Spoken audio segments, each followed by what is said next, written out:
Pronto.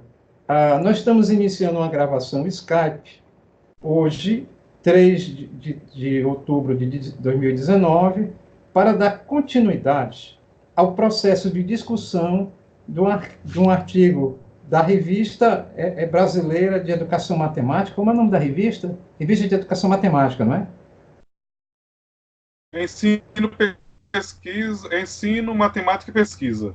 Pronto, a revista Ensino, Matemática e Pesquisa. E nós já, no Skype anterior, adiantamos a discussão, notadamente, numa discussão colaborativa entre eu e o Bergson. Posteriormente, nós gravamos e repassamos essas informações através de um vídeo gravado no YouTube, onde o Otávio teve acesso. O Bergson conversou com ele e o Marcos conversou um pouco comigo. Eu não sei se o Marcos chegou a conversar com o Bergson sobre o artigo. Chegou nessa primeira fase? Não, ainda não.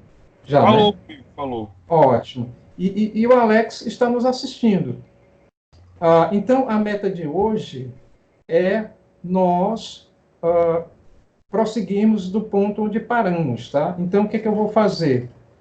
Eu vou abrir o arquivo e vou compartilhar a tela do meu computador com vocês e nós vamos começar a discussão interagindo, Bergson, inicialmente com o Otávio, tá? Inicialmente, e aí a discussão se abre para nós três. Então, vocês vão esperar um segundinho aí, enquanto eu mapeio aqui nos diretórios do meu computador o artigo. Então, espere um pouquinho. Eu já vou compartilhar a tela também, tá? Eu já vou compartilhar a tela. Ok. Iniciar compartilhamento.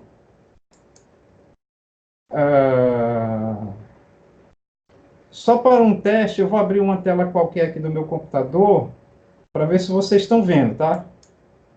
Vocês estão vendo essa tela aí? Sim. Né? Uma tela aí, área de trabalho, não sei o que, não sei o que. Estão vendo, né? Sim, Ótimo. sim. Então, eu vou aqui buscar o arquivo. Peraí. O arquivo ele está aqui mais para baixo.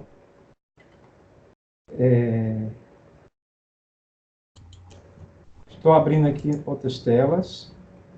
Estou indo buscar o arquivo para nós trabalharmos.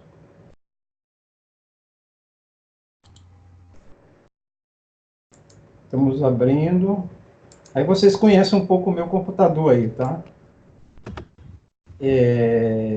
Bem, aqui o diretório.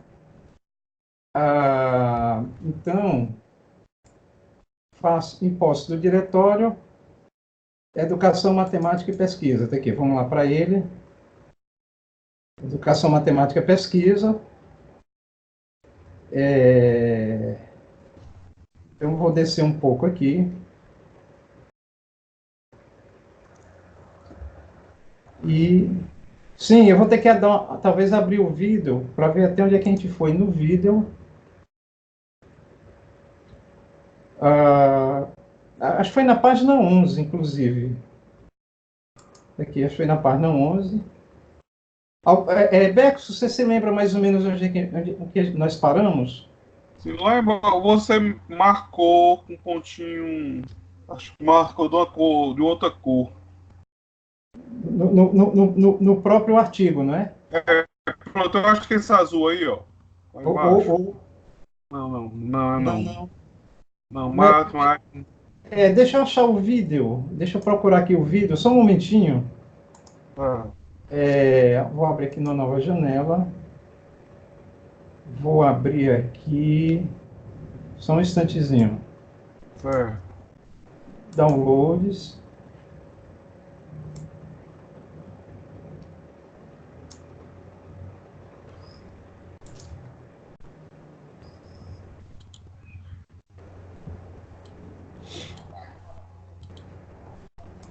Se eu não achar aqui, eu acho já eu entro no YouTube e pego ele. Peraí.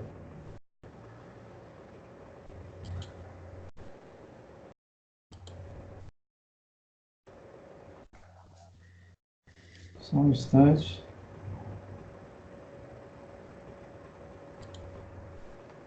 Alguém tem um vídeo aí no computador e pode achar a página? Eu estou procurando aqui. procurando aqui também. Vê quem acha primeiro aí.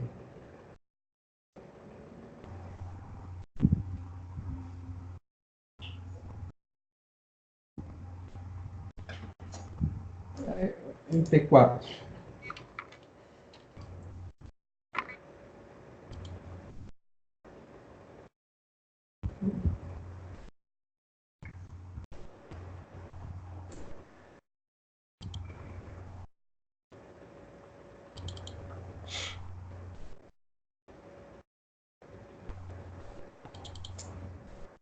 Esse aqui.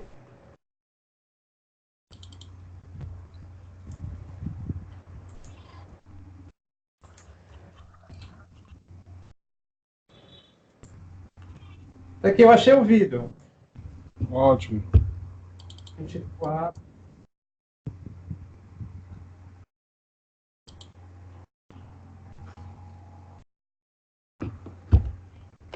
Terceira etapa. Olha aí, ó. Ensine e aprendizagem de CDI. Pronto, ensine e aprendizagem de CDI. Ensino e aprendizagem de CDI.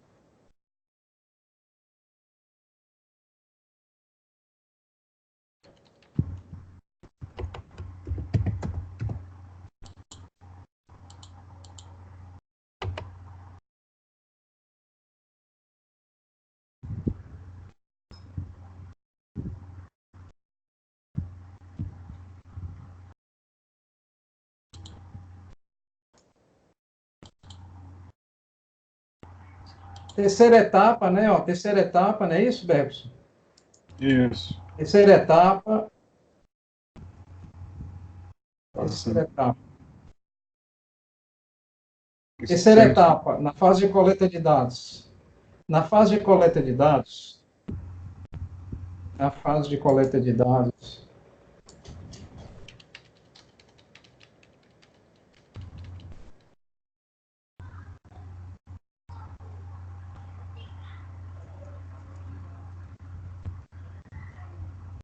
Pronto, é isso aqui, né? Ó. Pronto, aqui, ó. Ok? Pronto, é. Aqui, ó. Foi aqui, ó. Tá vendo? Isso. E eu vou colocar aqui um marcador cinza.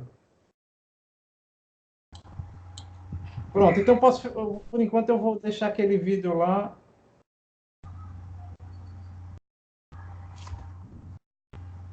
Não, é lá no vídeo, é.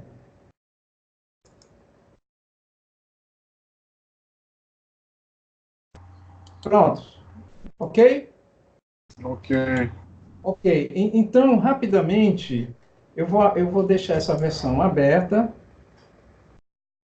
Vou deixar essa versão aberta. Vou abrir a versão anterior. A versão 2, que a gente pode precisar consultar alguma coisa aqui, tá? Então, fica essa aqui aberta, a versão anterior. Então, numa síntese, eu vou aqui, nós discutimos o resumo, a introdução, eu e o Bergson, né? A integração das TICs e prática pedagógica, não é? Nós falamos, né, Bergson, que isso aqui é bionívoco, não é só a TIC em relação à prática, também é prática em relação à TIC, não é isso? Isso. Aí discutimos uma série de elementos que o Otávio teve a oportunidade de assistir. Otávio, você conseguiu assistir o vídeo todo? Sim, sim, assisti todo. Ó, então, aí eu estou falando aqui de alguns coloquialismos linguísticos, papapá. O software educativo Implot, né? Nós estamos aqui na página. Aí nós falamos, inclusive, que tem trechos meio repetidos, tá? O uso operacional do Implot. Aí vamos falar do uso operacional e do uso pedagógico do Implot, tá? Estou descendo aqui, já estamos na página 10 de 13. Aí estavam discutindo algumas coisas, inclusive, né, Becos, que os nomes de figuras fizeram copy-paste e não foi feita a atualização do título. Isso. Bem, restamos na página 11. Bem, agora aqui é uma coisa importante. Vou subir aqui um pouquinho. O perfil dos professores participantes, e eu falei para o Bergson que não estava muito claro quem era quem aí na prática pedagógica para o leitor de texto. Então, o cara que está lendo o texto não está muito claro isso aqui. Eu estou passando aqui devagarzinho, que eu vou voltar para a página 11 daqui. Então, o perfil dos professores participantes. Metodologia, discussões e resultados, não é? Aqui é dito nessa investigação, mas na fase anterior do artigo não está claro que isso é uma investigação. O que tem uma noção preliminar é que é feita uma formação lá na Unifor, tá? Aqueles professores de cálculo. Então, isso já está discutido lá no texto. Tem algumas coisas repetidas, tá? Aí vocês diziam que os professores possuem graduação em matemática com pós-graduação lato sensu e stricto sensu, certo? E que eles não tiveram disciplinas na sua formação inicial que abordassem o uso das TIC. Aí eu achei que era muita coincidência todos terem formação em matemática e todos não terem formação em TIC, tá? Aí eu pedi para vocês darem uma checada nisso, tá? Pedi. Então, estou descendo aqui, estamos na página 12. Está faltando referência bibliográfica por aqui. Aqui tinha escrito assim, de acordo com Ribeiro, que é um artigo nosso, as pesquisas colaborativas propiciam investigação pautada no uso, reflexão e na prática colaborativa, por meio de procedimentos que permitem estabelecer uma melhor integração e compreensão das ações e planejamento para o desenvolvimento de estratégia de resolver problemas, tá? O termo resolução de problema é um termo muito usual por aí, tá? Muito usual, aparece nas revistas, mas eu tenho a impressão que eu não coloquei dessa forma, tá? Aí eu pedi assim, eu acho que eu não me reportei dessa forma. Discutir em voz comigo. Algum de vocês dois pesquisou no artigo para ver isso? Não, eu não pesquisei não, professor. Porque justamente essa parte aqui foi o Marcos que colocou, né? Tá legal. Né? Tudo bem, mas vocês também poderiam até pesquisar, aproveitando para baixar esse artigo aqui, acho que é o artigo do Web Currículo. Deixa eu ver aqui. É o Seminário Web Currículo 2008. Esse artigo aqui, fazendo um comentário principalmente para o Otávio, esse artigo é a integração de atividades de educação em ciências, utilizando tecnologias, uma experiência na formação continuada de educadores do ensino médio. Esse artigo, ele vem exatamente numa fase anterior à realização do meu projeto de pós-doutorado, tá? Mas é interessante dar uma olhadinha nele, que ele vai falar um pouco da forma de como você vai integrar as tecnologias à formação dos professores, tá? É interessante depois dar uma olhadinha nesse artigo. Berto, você caiu aí? Oi? Não. É porque tua imagem sumiu aqui e ficou só teu rosto. Tudo bem, mas você está ouvindo. Estou escutando. É ótimo, o importante é isso. Eu acho que esse artigo, assim como a gente falou em referência, esse artigo também está antigo, né, Júlio? Está antigo, ele está antigo, mas tem umas coisas interessantes lá. Quem tem que pegar... É bom dar uma olhadinha nele e depois eu passo coisa mais nova. Dos últimos 5 anos, né? Porque uma coisa que é interessante aí é a integração pedagógica e metodológica do uso das tecnologias em apoio à realização de práticas no laboratório de experimentação científica, que é uma das temáticas que o Otávio está muito interessado em trabalhar esse tipo de formalismo. Como que nós podemos, para facilitar o desenvolvimento da aprendizagem, para motivar os alunos, traçar estratégias pedagógicas e metodológicas para que nas sessões didáticas, onde você está tentando realizar uma experimentação científica no laboratório de bancada, você possa integrar software de simulação. Então, por exemplo, no caso aí desse artigo, né, no caso desse artigo, está sendo estudado como que os alunos constroem conceitos, novos conceitos no campo de circuitos elétricos, dados que eles vão trabalhar com resistores, vão trabalhar com o potencial elétrico e vão trabalhar com a corrente na construção de circuitos elétricos. Ou seja, lá no laboratório ele constrói o circuito elétrico, mas no laboratório de bancada. Mas, ao mesmo tempo, ele usa um simulador, onde ele constrói vários tipos de circuitos elétricos, de resistores, e aí, através do comportamento, da variação de tensão e de corrente nos elementos do circuito, ele vai tentar, mexe nos elementos do circuito, acende e apaga lâmpadas, que são os resistores, ele vai tentar, através de uma sessão didática, interpretar isso e compreender como que corrente, tensão e resistência se relacionam na compreensão do fenômeno do funcionamento do circuito elétrico, tá? Deu para entender aí, Otávio? Sim, sim. Pegou a ideia? Então, essa ideia, ela é extensível a qualquer área do conhecimento, tá? Como, por exemplo, na tese do Marcos, no mestrado do Marcos, ele foi trabalhar com o implot, na tese do Marcos, ele foi trabalhar com o implot. Então, para nós aqui, nós olhamos para o implot como um espaço que possa fazer a integração, durante a prática do aluno, entre como que, lá na tese do Marcos, ele vai trabalhar a equação do segundo grau, y(x2 mais bx mais c), no subespaço curricular do estudo de funções, da área de funções, tá? Lá no ensino médio.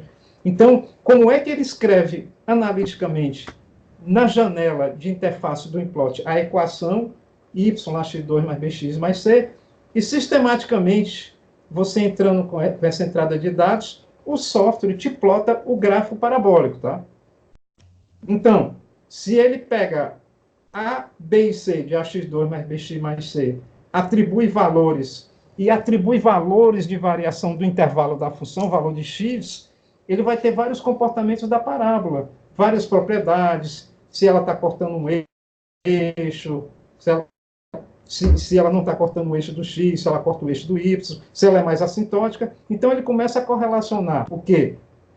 Alguns conceitos matemáticos, que ele vai estudar de série de funções, com o comportamento da parábola, o que ele não pode ver num livro impresso, tá? No livro impresso, no máximo, tem uns 2 gráficos, mas ali ele mexe com a dinâmica. À medida que ele mexe numericamente na equação analítica com A, com B e com C, ele vai vendo certas variações. E aí você pode criar situações de aprendizagem onde você ponha os alunos para discutir e mexer no software. Vocês entenderam mais ou menos qual é a ideia?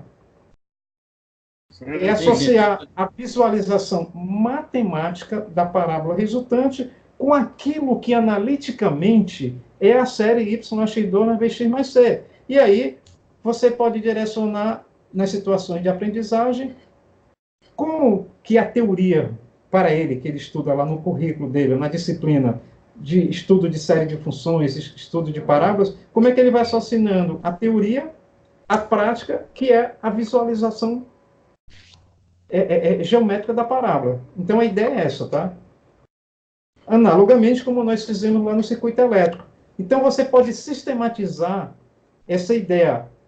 E isso eu falei que você pode fazer, no caso do circuito elétrico, com a prática em bancada, no circuito aqui na mão, e, ao mesmo tempo, com o simulador, tá? O simulador, no caso que a gente utilizou, é um simulador que permite a construção dos circuitos, tem recursos icônicos, você pode, infelizmente eu não estou com o software aqui aberto, mas você pode arrastar um resistor, arrastar um fio de circuito elétrico, arrastar uma pilinha, que é a bateria, ligar o circuito e a corrente circula, você vê lá no simulador, tá?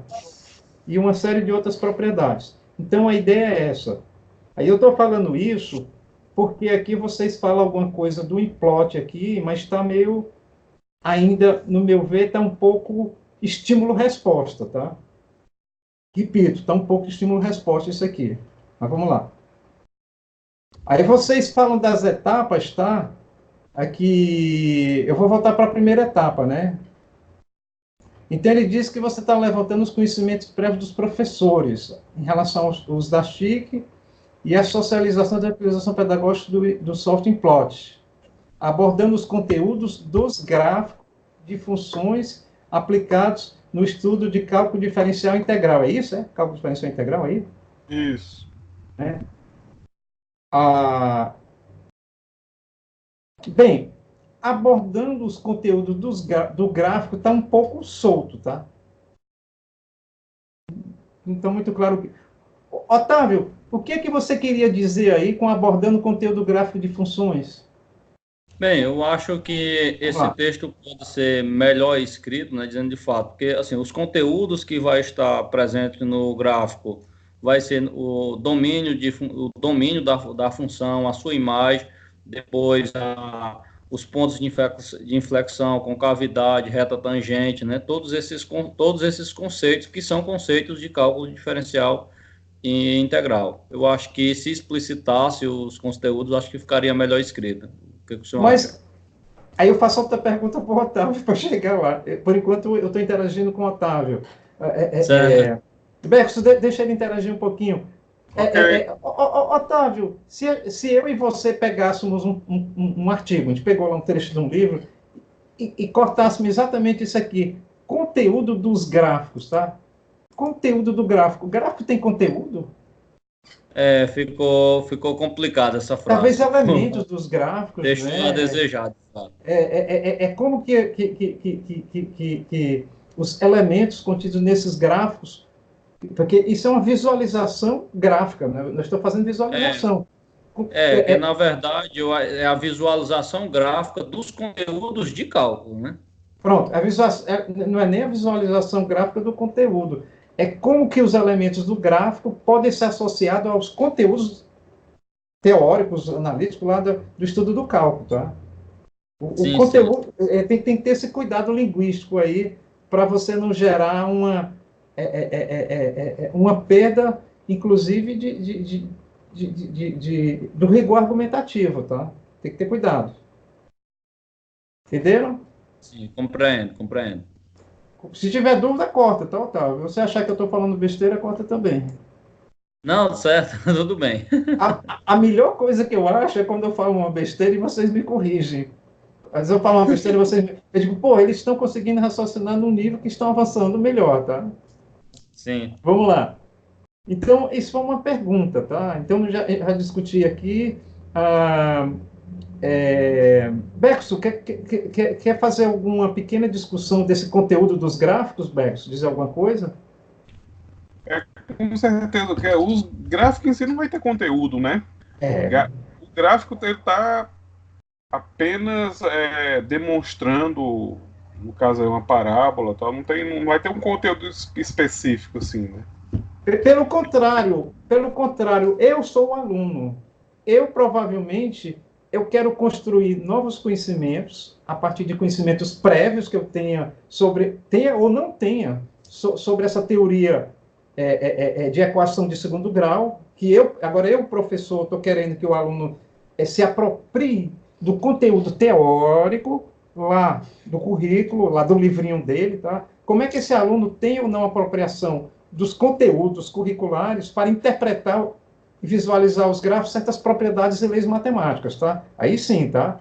É isso que eu estou tentando fazer. E é uma coisa dinâmica, porque a qualquer momento eu digo assim, olha, muda o valor de A para -1, para +1, o B +1, -1. Aí, à medida que ele mude, a parábola fica mais assintótica, ela se distancia mais do eixo do X, vai mais para cima, vai mais para a direita, mais para a esquerda. Aí tem uma série de propriedades,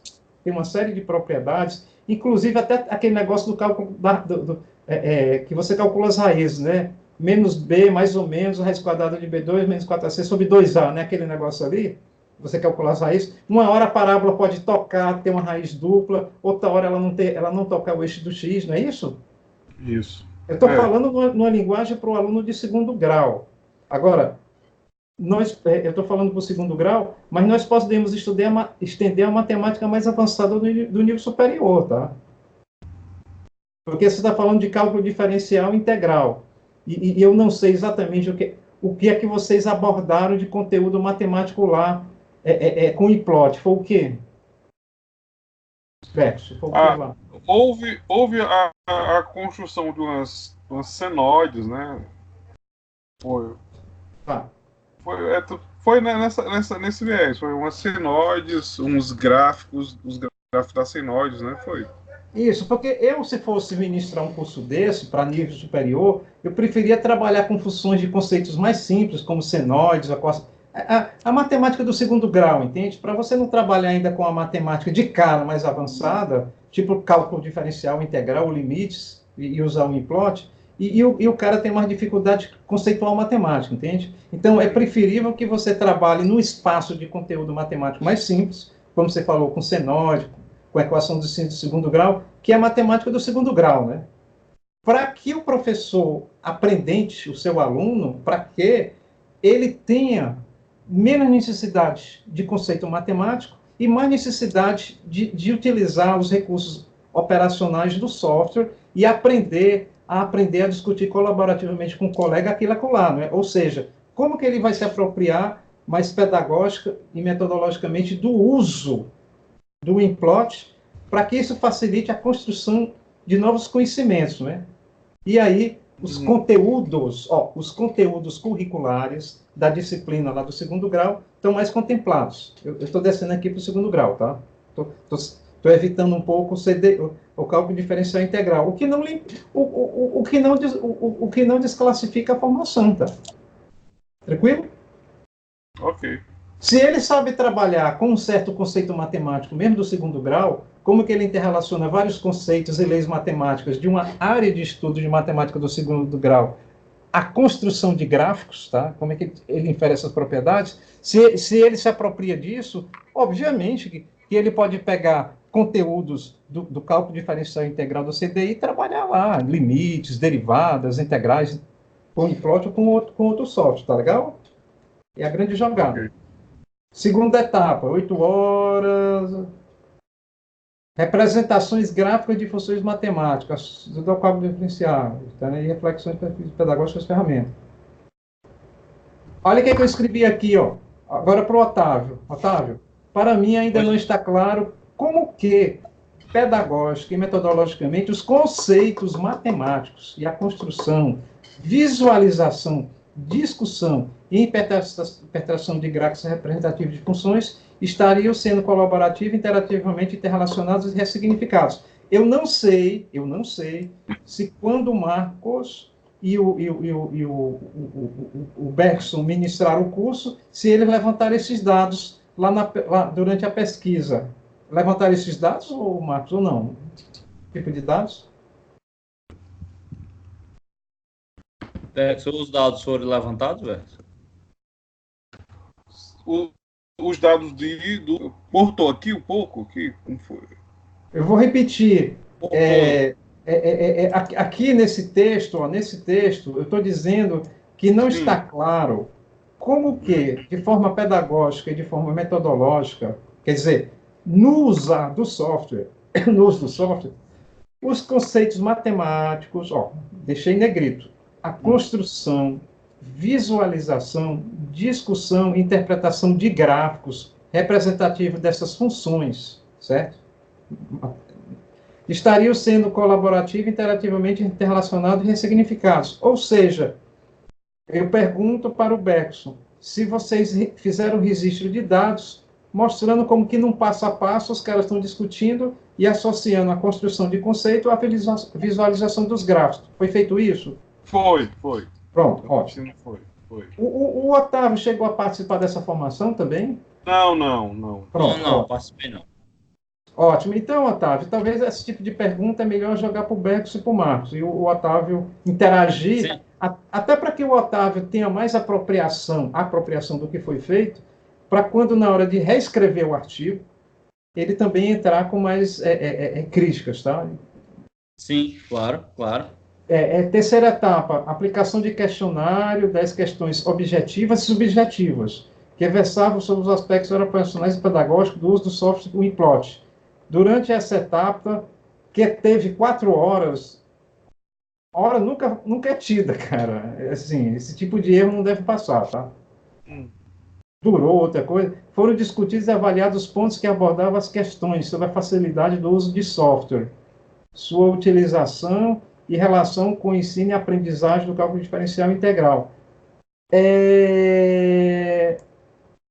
Bergson, Oi. na prática pedagógica, agora voltando à prática, desculpa perguntar isso, mas lá na prática, vocês trabalharam exemplos com o Winplot de cálculo diferencial integral mesmo, ou não? Sim, foi utilizado. O Foi, Marcos, né? Utilizou, nós utilizamos, botou lá algumas funções, né? Justamente ficamos mexendo nos coeficientes, né? Para os tipos de gráfico, né? Mas função tipo limite, derivadas integrais? Sim. Foi, né? Porque eu estou com a memória um pouco perdida agora. Eu não sei se aqui no decorrer do artigo você fala sobre isso. Fala aqui no artigo mais para frente? Especificamente, que está usando. Acho que não fala, não. Não, né? Não necessariamente teria que falar, mas como a revista é uma revista de qualidade mais avançada, alguns daqueles revisores, inclusive os revisores que deram parecer reprovando, pelo menos um revisor questionou uma clareza aqui no artigo, uma explicitação de que tipo de função do cálculo foi trabalhada. Ele fala lá isso, viu? Porque veja bem, o artigo ele pode ser reelaborado de tal maneira que você não tenha que entrar em tanto detalhe de funções, tá? Mas alguma coisa eu acho que é bom mostrar, entende? Se ele vai ter mais ou menos essa linha de direcionamento.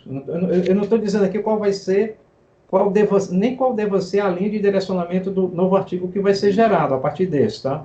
Ele pode aproveitar muita... Tu conseguiu falar com o Marcos? Teve uma videoconferência com ele? Não, porque a minha proposta era ouvir vocês até o final, para depois eu conversar com ele. E como na sessão anterior nós não finalizamos, nós vamos tentar finalizar hoje, tá? Então, pronto, nós paramos aqui, não é? É. Bem, como o Otávio não participou da prática, algumas perguntas eu já vou dirigir diretamente para o Otávio, viu, Otávio? Desculpa. Sim. Como o Otávio não participou da prática, me enrolei. Eu vou dirigir algumas perguntas diretamente para o Bergson, tá, Bergson? Eu imaginava que talvez ele tivesse participado, mas não tem problema nenhum. Eu também não participei. Na fase de coleta de dados, explicitarem suas posições. Tem que ter cuidado com a redação, gente. Quando for escrever para a revista de quais... Aliás, para a revista tem que ter cuidado com o português. Não, tiverem, explicitarem... O verbo aqui é no infinitivo, né? Eu cortei aqui. Suas posições e sugestões, pois os professores que ministram a oficina desempenham o papel de mediadores, buscando interferir o mínimo possível na elaboração de ponderações do grupo.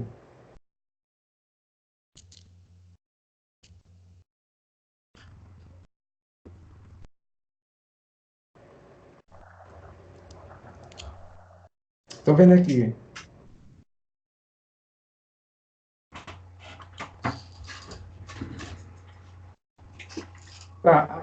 A gente tem que ter um pouco de cuidado,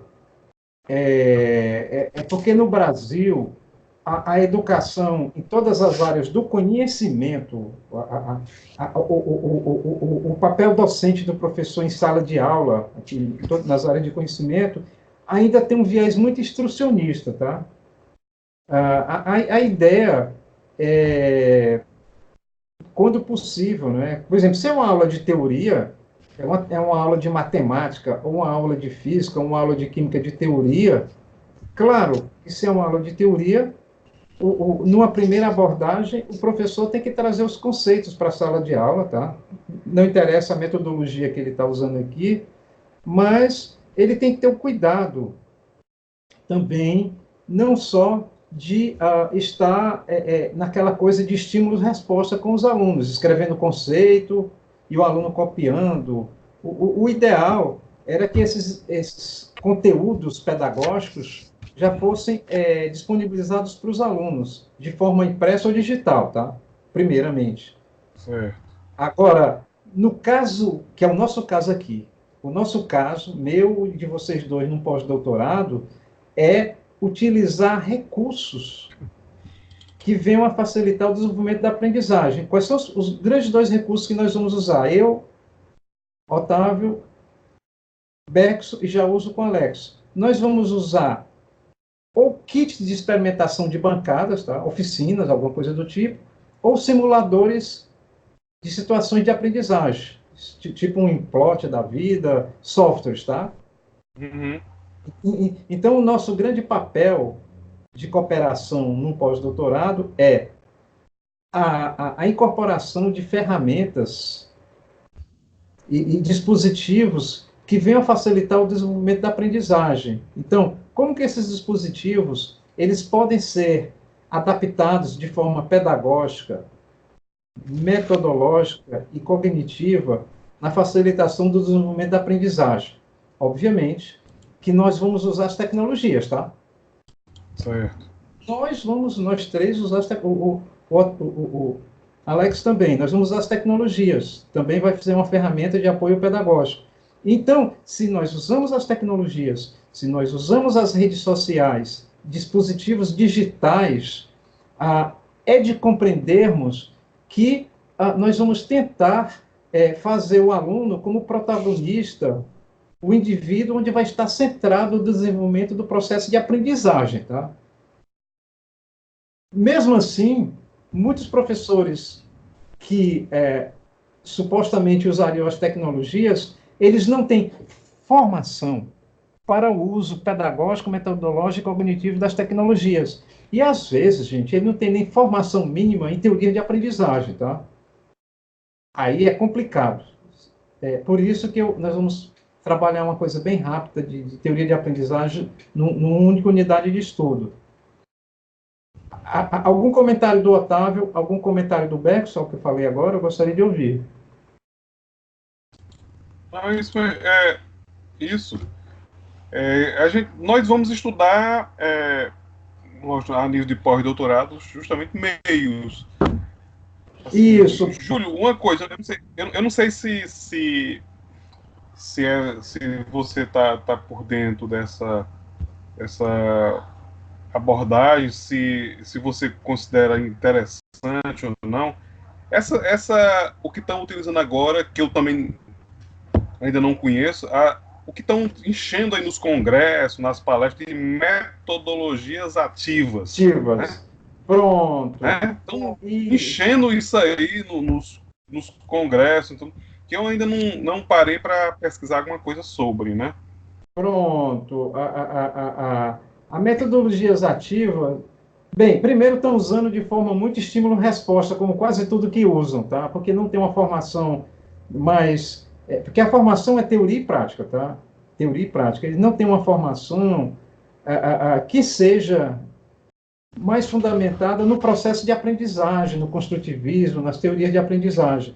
Então, qualquer que seja a tendência que estejam querendo incorporar, como você está falando, metodologias ativas, a sala de aula invertida, tá? O Maker, né, que é a impressora 3D, não é? Essas coisas aí.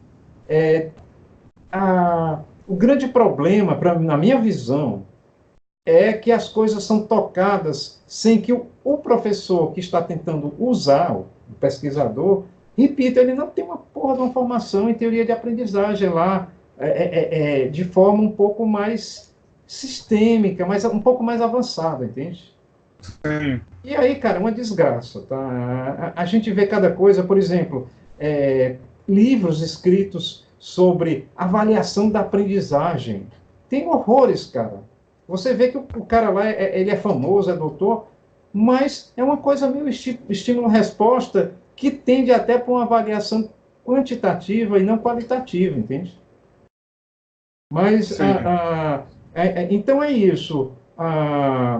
No meu ver, o que eles querem trazer como metodologia ativa, assim, do ponto de vista mais, que eu diria, mais sistêmico, mais contributivo, tem que estar amarrado, cara, com alguma proposta de como é que o cara aprende naquela proposta de metodologia ativa que o cara está querendo propor, entende? Uhum. E eu tenho, inclusive, recentemente, eu não vou falar o nome, revisado artigos de revistas e congressos que os caras vêm falar da metodologia ativa, mas é uma coisa, ele não está trazendo uma proposta embasada no processo de aprendizagem, entende? E eu não estou falando isso só para metodologia ativa, não, é para um monte de coisa, inclusive em educação matemática, tá?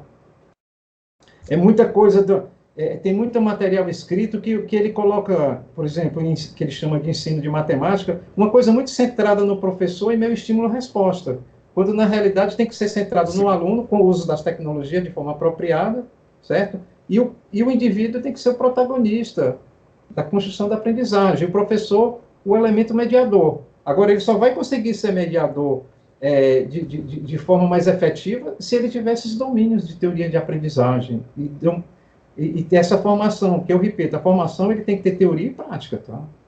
Eu trabalho com isso há uns quase 20 anos, cara. E vivo assim, vendo que eu estou me ressignificando, tá? Otávio, alguma ponderação? O Bergson falou aí de metodologias ativas, e um termo que eu tenho visto, professor, é o termo professor participante em vez do termo professor mediador, né? Justamente pelo menos assim, na lógica que eu tenho visto assim, de alguns artigos, quem usa esse termo professor participante, justamente isso, onde o aluno é sujeito ativo da sua apropriação de conhecimentos, e aí o professor é um participante dessa construção, dessa apropriação de conteúdos por parte do estudante. Então, o professor é só um participante desse processo, como a sua família, como um livro, são coisas participantes. Então, eu trato nessas temáticas que eu tenho visto em alguns artigos, eles têm tratado esse termo, professor participante. Ótimo, eu achei interessante, pelo menos umas duas vezes, o Otávio falou assim, um termo-chave, professor participante. Independentemente de qual seja o termo-chave que esteja se tentando interpretar, analisar, é sempre importante que, ao pegarmos um termo-chave, nós examinemos de que fonte ele está provindo, ou seja, se ele está lá num certo artigo, como é que está a fundamentação teórica que leva lá no artigo ao aparecimento desse termo-chave, entende? Em que autores ele está se embasando, em que proposta metodológica ele está se embasando, está entendendo? Porque a gente vê o uso de certos termos, mas por trás dele, dentro da redação científica, às vezes o negócio não está embasado, entende? O cara chuta o termo, como inclusive nesse artigo aqui. Nesse artigo tem alguns termos-chave importantes que eles não estão embasados, entende? Assim, e às vezes certos termos-chave é necessário a gente fazer uma citação bibliográfica ou, se tiver espaço, fazer uma breve discussão de que forma conceitual e metodológica, teórica e metodológica, você está se fundamentando argumentativamente para trazer aquele termo explicitamente no teu trabalho, né? Como o cara falou lá, metodologia ativa, por exemplo, ou o professor participante, tá? Se ele vai chamar professor participante, que ele descreva, que ele argumente, que ele fundamente em que princípios teóricos, metodológicos e práticos, fundamentados na literatura, ele está trazendo aquele termo para dentro da construção de seus argumentos, tá? Então, eu já faço essa crítica, porque aqui dentro do paper, se vocês olharem com calma, eu chamo a atenção para alguns, tá? Então, vamos adiante. Durante a oficina foram realizadas intervenções pedagógicas, representações de gráfico de funções, gráfico de funções, assim como esclarecimento. Mas essas funções, elas não estão claras que tipo de funções talvez estejam sendo trabalhadas, porque uma hora eu estou falando aqui improvisadamente, de funções ligadas a conteúdos do segundo grau, conteúdos matemáticos do segundo grau, e o paper fala de cálculo diferencial integral, tá? Então, novamente, eu digo, o revisor lá achou isso, tá?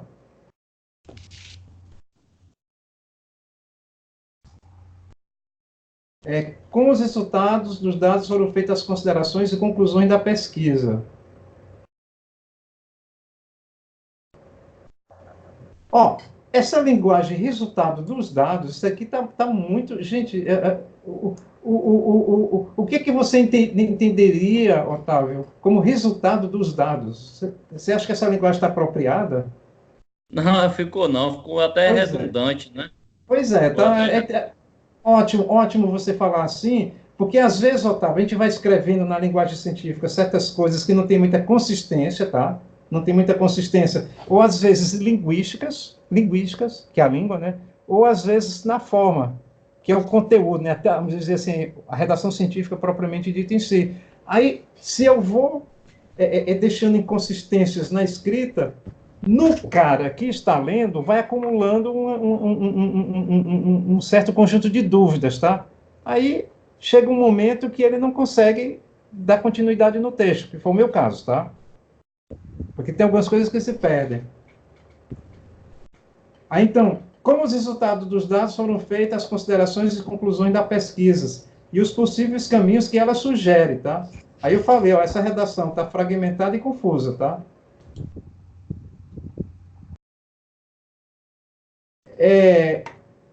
Aí tem uma série de coisas da redação, tá, gente? Tem uns trechos argumentativos confusos, que eu não vou repetir aqui, tá? Neste sentido, explicitamos as contribuições do grupo e suas ponderações concernentes ao uso desses recursos integrados à sua prática pedagógica, à luz do referencial teórico proposto inicialmente. Isso aqui está meio solto, tá? Em relação ao que está escrito no texto, isso aqui está um pouco solto, tá? Não está claro. Agora, aqui no final, não sei o quê, e aí vocês falam assim, tem estruturado os conhecimentos prévios relevantes relativos ao uso operacional das TIC a partir de suas experiências e necessidades profissionais. Uso de recursos interativos, computador, internet, eletrônica, entre outros. E formativo, estudos, pesquisas, que os mesmos consolidaram durante sua carreira profissional.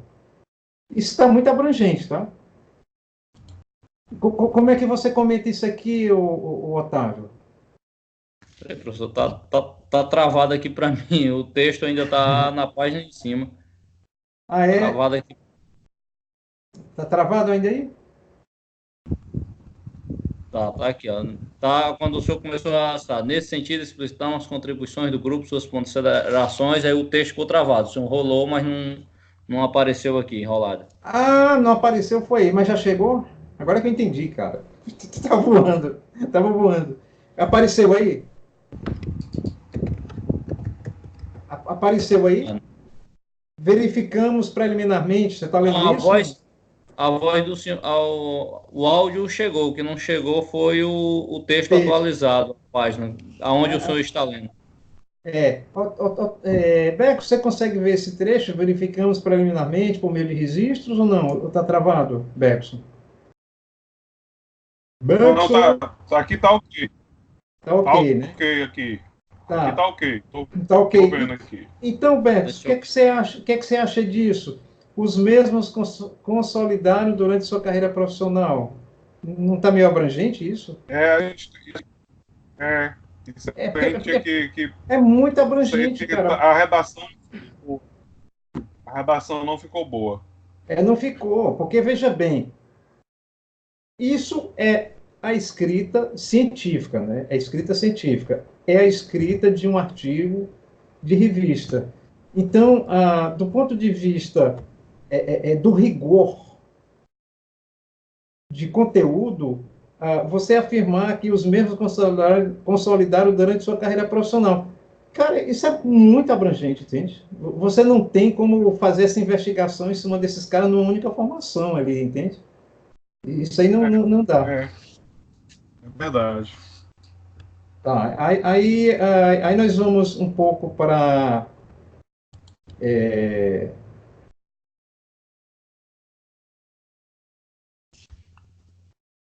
deixa eu marcar aqui embaixo também, essas afirmações do...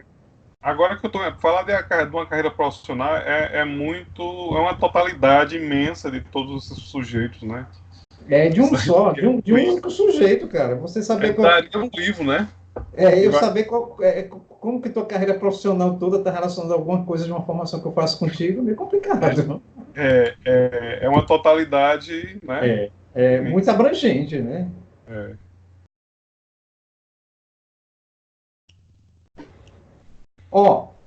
Almeida e Valente afirmam que professores gradativamente estão buscando se apropriar das TDIC. Aí eu queria que vocês me mostrassem do dia que vocês tiraram isso, tá? Pode até estar correto, mas eu gostaria de ver, tá? Essa parte aí eu tenho certeza que foi o Marcos que colocou. Você pode cobrar dele depois? Sim, porque é um referenciário que ele usa muito, né? Uhum. Os relatos dos professores participantes possibilitaram perceber uma afinidade com a proposta de trabalho da pesquisa. Repito, investigação nem pesquisa estão claros. Aliás, para que o Otávio reescute aqui o que eu discuti num outro estágio com o Bergson, é que, a princípio, isso a proposta de vocês é a formação de professores, tá? A princípio. Agora, se isso também está envolvido em algum tipo de pesquisa que vocês estão fazendo, ou investigação, isso deveria estar claro. Aí eu pergunto diretamente para o Bergson. Bergson, vou perguntar de novo. Eu acho que eu perguntei no outro Skype e não estou lembrado. Quando vocês foram fazer essa formação, ou depois de ter essa formação, surgiu na sua cabeça e do Marcos fazer uma pesquisa ou investigação? Quando o Marcos recebeu o convite para ministrar a oficina, a formação, né? Formação de professor, então, surgiu na época, a gente estava no doutorado, né? Sim. Vamos aproveitar o material que a gente vai colher para a gente formalizar um artigo para a gente submeter para a nossa qualificação de artigo, né? Quem precisava ter publicação de 2 artigos, no mínimo na época Qualis B2, só para a gente vai fazer uma pesquisa, aliás, uma oficina e fazer uma pesquisa com professores universitários, vai dar um mote muito bom para a gente desenvolver. Aí o Marcos comprou a ideia, a gente formalizou os dados, as coisas, né? E saiu o artigo, né? Assim, dessa maneira meio torta ainda, né? Não, tranquilo. Assim, na época, a gente não tinha a maturidade que tem hoje também. Tá. Então, eu comentaria assim para vocês, ótimo que está gravado. Bem, existem várias formas de você conceber, inclusive fundamentar metodologicamente, uma metodologia de pesquisa, tá? É um campo muito contraditório entre vários dos autores de metodologia de pesquisa, e os pesquisadores, quando vão procurar as referências bibliográficas de metodologia de pesquisa, às vezes fica assim meio no ar, tá? Por onde é que eu vou seguir? Como é que eu vou formalizar a metodologia de pesquisa? Então, para mim, ouvindo o Bergson agora, eu diria assim, metodologicamente, um grande objetivo de vocês aí é uma formação de professores, tá? Tanto é que vocês ministraram a oficina, não sei o quê, está caracterizado que são professores de cálculo diferencial integral, professores lá da Unifor que ensinam aqui e acolá, tá legal? Entendeu? Então, para mim, vocês são sujeitos pesquisadores aí, tá legal? Você e o Marcos. Agora, Quanto à intenção de publicar um artigo, isso é outra coisa, tá? Agora, com a finalidade de cumprir pré-requisitos na pós-graduação, que é importante, isso é outra coisa, tá legal? Então, metodologicamente, isso aqui é uma formação de professores, tá? Para você classificar como pesquisa. A intenção de escrever um artigo não é um trabalho de pesquisa. Assim, em relação à formação de professores, tá? Sim. Então, eu evitaria, tiraria todos esses termos aí, nessa investigação, não sei o quê, tá legal? Eu tiraria, nessa formação, cara. Nessa formação, botar sem formação. Formação, cara. Não tem investigação, não tem nada. E mesmo você tendo com o Marcos, na época, a intenção de escrever um artigo, você escreve um artigo. Não precisa falar que isso aqui é uma pesquisa e nem uma investigação. Porque se fosse, preste atenção para mim, na minha visão, outros professores podem ter outras visões, outros pesquisadores, mas se você fosse fazer pesquisa, era uma outra coisa, tá? Uhum. Por exemplo, para ficar bem claro, se os resultados dessa prática da Unifor fossem os resultados da tua pesquisa de campo ou do Marcos, da tua tese, com certeza isso aqui seria uma investigação, tá? Sim. E você desempenharia papéis múltiplos, você e o Marcos. Em algum dos momentos, vocês seriam sujeitos pesquisadores, tá? Porque vocês estavam pesquisando para a tese, e vocês seriam também sujeitos pesquisados, porque vocês também estariam trabalhando na prática, não é? Isso. Vocês seriam sujeitos formadores, melhor dizendo, vocês seriam sujeitos pesquisadores e seriam sujeitos formadores. Agora, depois que eu falei tudo isso, como é que você se classifica em relação a escrever um artigo desse? Você pode se mostrar para os leitores do artigo como sujeito pesquisador e sujeito formador? Você? Responda. Não, só formador. Só formador, cara. Você sentiu isso? Isso aí, não, mas isso aí desde quando, desde da nossa videoconferência anterior, que eu já tinha me tocado disso aí, né? Foi um somatório de coisinhas, né? Um estado de coisas, né? Que a gente não parou para pensar. Mas quando um revisor de artigo ou um leitor de artigo, se o artigo vai publicado, ele lê lá nessa investigação, uma afinidade com o propósito de trabalho de pesquisa, ele vai subentender que isso é uma pesquisa de doutorado ou até um projeto de pesquisa encomendado que não é de doutorado. Pesquisa não é só de doutorado. Uma empresa, uma secretaria de educação, ela pode querer que você faça uma pesquisa. Uhum. E essa pesquisa, na pesquisa de campo dela, tem uma formação, entendeu? Uhum. Então, por isso que as primeiras vezes que lá no começo, quando eu vi a palavra investigação, eu me sentia derrapando. Eu derrapava quando eu lia lá mais na frente. Eu digo, mas cadê a investigação? Cadê a pesquisa? Aí até você chegar a sentir, você vai se perdendo na leitura, entende? Sim. Entendeu? Coisa que os revisores não colocaram às claras. Eu teria, se eu fosse revisor da revista, eu já teria colocado isso, tá? Que é uma das coisas mais importantes que descaracteriza o atual artigo, entendeu? Sentiu agora? Também? Eu, se fosse revisor, repito, eu colocaria lá, inconsistência metodológica.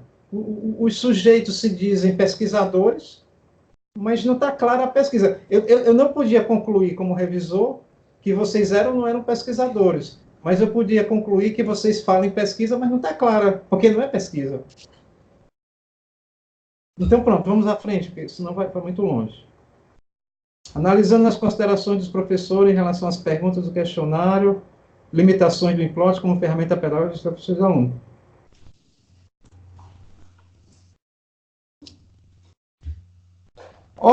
Olha aqui, Bergson, deixa eu ler isso aqui. Analisando as considerações dos professores em relação às perguntas do questionário, que tratava das limitações do uso do software, como ferramenta pedagógica para auxiliar professores e alunos, né, uso do software, né? Em sala de aula. Aí eu digo assim, veja que antes vocês afirmaram, entre aspas, foi aplicado aos participantes um instrumento para coleta de dados por meio de um questionário estruturado a respeito do uso operacional e pedagógico do software Implot nas aulas de CDI. Então, está inconsistente. Você está dizendo aqui que o questionário aqui é aplicado com uma determinada finalidade e lá atrás você disse que não era bem isso, está vendo? Uhum. Deu para sentir, mais ou menos? Sim. Pronto. Otávio, você está conseguindo visualizar o texto ou está atrasado aí? Sim, sim, sim. Não, não, agora está ok. Tá Está bem ok, certinho. né? Como o Otávio não foi sujeito participante da pesquisa de formação, não, da formação dos professores, desculpe, o Otávio não foi, mas ele discutiu com vocês. Eu estou mostrando para o Otávio e até para o Alex que tem uma forte inconsistência metodológica, conceitual aí, que uma hora ele diz que o InSoft está sendo usado com uma finalidade e na outra hora com outra diferente, entende? Então isso aí já deixa o cara que está lendo mais perdido, entende? Como eu li, e depois eu tive as explicações claras aqui no momento do Bex, tá legal? É bom também o Alex estar ouvindo isso, porque com o Alex, não é com vocês, nós vamos trabalhar temáticas ligado à educação em química, tendo como conteúdo conteúdo curricular, o estudo de reações estequiométricas, reações químicas, e com aplicações na termoquímica, através de software de simulação de pilhas e coisas do tipo. Tá? Por sinal, o trabalho de mestrado dele é muito interessante. Vocês já tiveram acesso à dissertação dele? Não, ainda não. Pois não, é. Também não. Depois, Alex, coloque em anexo em PDF a tua tese para eles tomarem uma olhadinha, tá? Bem, eu vou descendo mais um pouco. Deixa eu ver aqui. Olha aqui. Caso fosse construir... Ao analisarmos as contribuições do professor A e B, verificamos que suas argumentações convergem no sentido do software Implot auxiliar alunos e professores na construção de gráficos de funções no plano, minimizando o esforço e tempo, caso fosse construído com lápis e papel, permitindo uma visualização instantânea. Aí eu pergunto agora para o Otávio, que trabalha com software, que trabalha com laboratório, como é que você interpreta uma visualização instantânea? Bem, quando aqui está, por exemplo, o que o texto está, pelo menos a ideia de escrever a visualização instantânea, que a partir do momento que você digita a função, né, já aparece o gráfico, né? Aparece o gráfico como um todo, né? Feito a lápis e papel, né? Quando você está você vai escrever o gráfico, você vai desenhando à mão, né, passo a passo, e não aparece o gráfico de imediato. Isso usando o computador. Só mostra o gráfico de imediato, ele não mostra a construção. Tá. Então, eu entendi o que você me falou aqui em voz, tá? Eu entendi.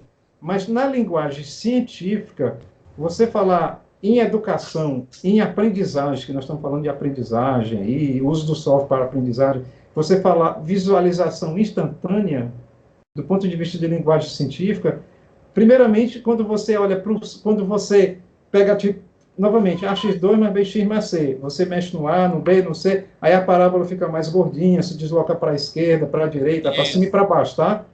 Então, cada vez que a parábola faz um movimento, e quando nós olhamos para aquilo que o software disponibiliza, tá? Operacionalmente, ele executa a operação quase que instantaneamente, porque também não é instantâneo, tá? Tem uma fração de milissegundo lá. Nada é instantâneo, cara. Contraria a lei da física, inclusive, né? Não é instantâneo, primeiro. Mas, do ponto de vista pedagógico, do ponto de vista observacional do aluno, quando a parábola muda de formato, que ele olha, aquilo cria uma série de dúvidas e interpretações dele, ao contrário, entende?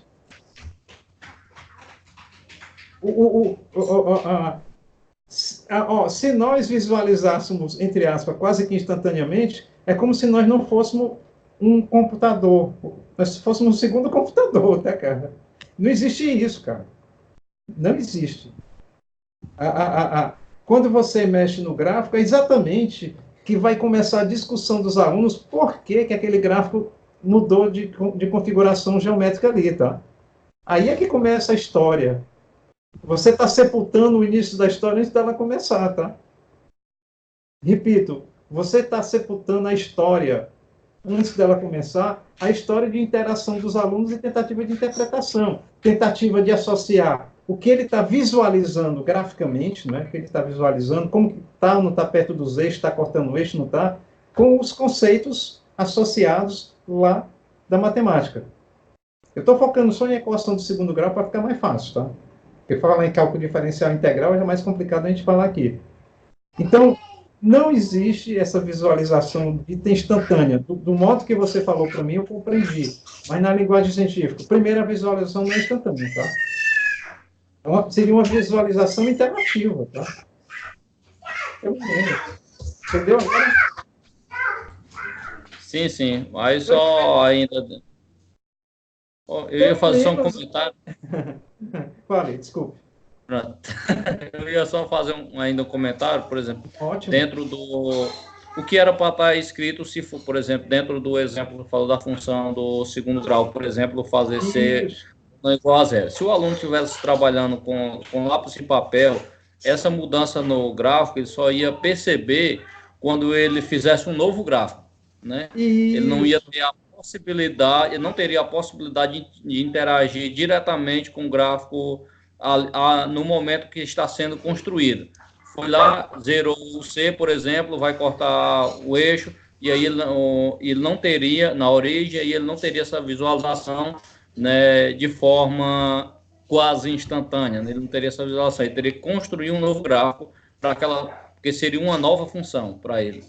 E, por exemplo, Otávio, você estava falando aí, eu também estava pensando no que o Otávio me disse. E o aluno, Otávio, ele poderia não ter a apropriação conceitual mínima necessária e na hora que ele traçasse essa parábola, ele traçasse um negócio errado, entende? Sim, sim, claro. Aí é a virtude do computador, porque na hora que ele modifica os valores analíticos de A, B e C, o computador constrói uma nova parábola e a princípio, matematicamente, o software foi construído com os conceitos, né? O software. Os desenvolvedores de software, supondo que o software não está com bug, né? Supondo que ele funciona, ele está reproduzindo geometricamente aquilo que os valores numéricos atribuídos à função analítica foram dados como entrada de dado, não é isso? Sim, claro. Então, primeiramente, é uma visualização interativa. Tanto que ele vai escrever mais embaixo, além de possibilitar maior interatividade entre alunos e professores na construção de novos conhecimentos matemáticos. Não está bem escrito, porque, olha, abre bem teu ouvido, software não faz nada, assim, no sentido da aprendizagem. Quem constrói a aprendizagem é quem olha para a tela do computador, interage e tenta interpretar à luz de construção de conceitos, tá? Então, não possibilita, auxilia pedagogicamente a possibilidade de maior interatividade, tá? Está errado, não é além de possibilitar, auxilia pedagogicamente possibilidades de maior interatividade, tá? Uma ferramenta de auxílio pedagógico. O software não faz, ele auxilia, tá? Nunca bote o software, faz o aluno aprender. Não, ele auxilia o desenvolvimento da aprendizagem. E se o professor, mediador, ele não tiver um domínio metodológico também do uso do software, ele pode deixar os alunos mais confusos, tá? E quem diz isso não é o Júlio Wilson. Quem diz isso são os teóricos que falam sobre o uso de software, uso apropriado. Ficou claro? Tá. Sim, sim, ficou. Ficou claro? Ficou claro. Berto, comentário? Sim, sim. Tranquilo, né? Aí eu botei alguma observação. Desculpe, mas vou saltar para as conclusões. Estou ficando gradativamente meio perdido em função do acúmulo de minhas observações. Por que o Júlio Wilson está dizendo isso, gente? Ele está dizendo isso porque ele não tinha conversado, primeiramente, com o Bergson, tinha interagido com o Bergson no primeiro Skype, não tinha interagido no segundo Skype com vocês, eu sozinho estava caminhando na leitura, interpretação e apropriação do artigo. Então, foram uma série de fatores que foram se acumulando, aí eu não consegui mais ler, entendeu? Eu me perdi aí, eu estava perdido. Aí eu fui para as conclusões, né? Vamos lá. E estamos acabando, olha aí, ó.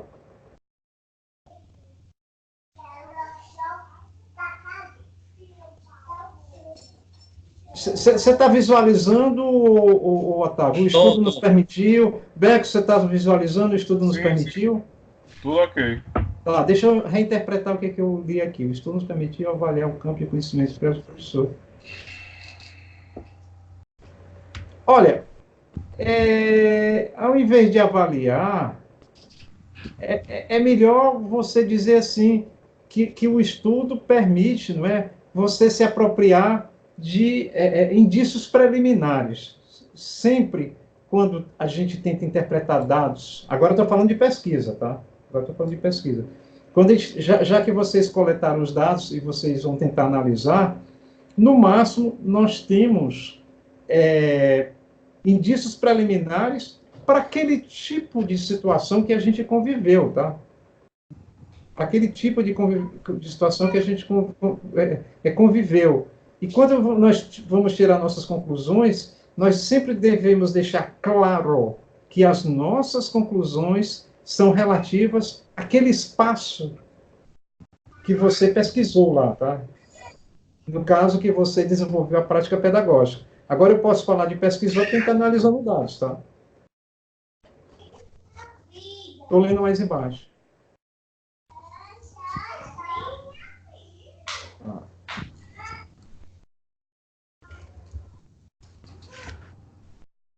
Tá. Eu fiz mais algumas observações aí, mas eu não posso ter conclusões mais efetivas ou conclusões mais incisivas sobre esse item aqui, não é?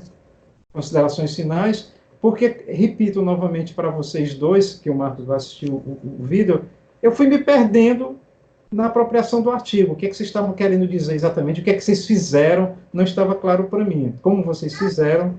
Então, eu não posso ter uma análise mais precisa dos resultados finais, tá? Agora, você falou aqui, podemos perceber que, por meio da oficina, propiciou aos professores maior motivação. Isso não está claro, tá? Mesmo não tendo entendido, eles estarem mais motivados de estímulo. Não ficou claro ainda. Aí você falou aqui, a disciplina de cálculo diferencial integral. Muitas vezes essa disciplina é abordada de forma instrucionista e assimilada mecanicamente pelos alunos. Eu não sei se isso aqui, do jeito que está montada essa versão, pode ser dito dessa forma. E quando mediada pela XIC, adquire um significado mais concreto. Aí eu coloquei aqui, mas se fundamentado metodologicamente, e os professores possuírem informação dos pedagogos das tecnologias, tá? Isso você poderia afirmar nesse caso. Bem, com isso nós terminamos a revisão, e eu já falei que o número de referências aqui, salvo engano, só uma referência é dos últimos 6 anos ou 7 anos, né? As outras estão muito defasadas. Se você tivesse colocado mais algumas referências, algumas, dos últimos 3 anos, você estaria consubstanciando as demais referências, as demais que estão aí, tá? Veja bem, olha o meu comentário. Eu estou dizendo que faltou um complemento de outras referências, tá? Eu não estou dizendo... É que o referencial teórico como um todo só tem um dos últimos anos. Precisaria incluir mais referências aí, mais novas, tá? E a referência pode ser de 2003, como essa aqui, ó. Mas isso aqui é tão atualizado, cara. Isso aqui é de altíssimo nível ainda, até hoje, tá? Por exemplo, essa é a referência do Álvaro, tá legal? É um clássico, né? Clássico é clássico, né? Ele é clássico e é impressionante. Às vezes eu leio coisas dele, ele já tinha, nos anos 70, ele já tinha visão de como iam ser as tecnologias hoje, como elas estão sendo utilizadas pedagogicamente. Ele já tinha umas visões, o cara tinha uma mente assim, futurística, sabe? Realmente. Como tem muita coisa escrita hoje, cara, de 2017, 18, 19, que parece que está lá na Idade Média, entende? Ao contrário. Tem muito ao contrário também. Está cheio de coisa assim. Bem, o que é que vocês gostariam agora, já que terminamos a discussão, e a partir dessa discussão eu vou falar um pouco com o Marcos, o que é que vocês dois gostariam de acrescentar aí na discussão? Assim, o passo a passo é muito interessante esse passo a passo, porque a gente esse artigo começou a ser construído, né, a ser elaborado segundo semestre de 2015, né? Eu e o Marcos estávamos no segundo semestre do doutorado, né? Isso. Então, ainda com o Jean, né? A gente usou ainda a bagagem que a gente trazia do mestrado, né? A visão. Hoje a gente já tem uma visão. Realmente a gente leu. O Marcos pediu para. A gente tinha submetido a Olus. O editor da Olus faleceu e a revista Olus ficou no espaço. Assim, hoje eu não sei se já voltou, né? Aí o Marcos, rapaz, vamos submeter a outra. Rapaz, eu vi que a revista do professor Sado tem uma qualidade boa, então vamos botar. Mas, assim, ninguém... também nesse interesse, eu modifiquei algumas coisas, eu fiz a introdução, li, o Otávio também leu algumas coisas, mas ninguém leu a miúde, fazer esse destrinchamento todo, né? Se a gente tivesse feito isso, talvez tivesse sido um pouco melhor. Mas com a tua visão, né, assim, do todo, aclarou muita coisa, né?